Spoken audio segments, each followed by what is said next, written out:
જે રોડ છે એ 2.5 વર્ષ હોવા છતાં એ અત્યારે ગોકળ ગતિએ ચાલી રહ્યો છે।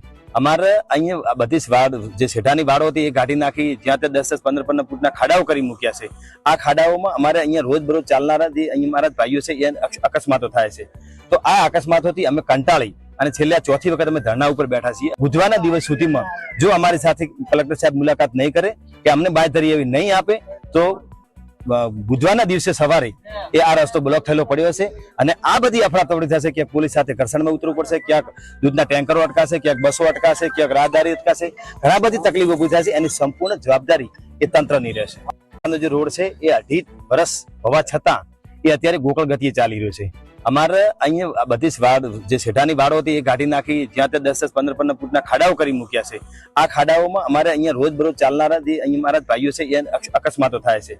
તો આ અકસ્માતોથી અમે કંટાળી અને છેલ્લે ચોથી વખત અમે ધરણા ઉપર બેઠા છીએ। બુધવારના દિવસ સુધીમાં જો અમારી સાથે કલેક્ટર સાહેબ મુલાકાત નહીં કરે કે અમને બાંયધરી એવી નહીં આપે તો બુધવારના દિવસે સવારે એ આ રસ્તો બ્લોક થયેલો પડ્યો છે અને આ બધી અફડાતફડી થશે। ક્યાંક પોલીસ સાથે ઘર્ષણમાં ઉતરવું પડશે, ક્યાંક દૂધના ટેન્કરો અટકાશે, ક્યાંક બસો અટકાશે, ક્યાંક રાહદારી અટકાશે, ઘણા બધી તકલીફો ઊભી થશે। એની સંપૂર્ણ જવાબદારી એ તંત્રની રહેશે।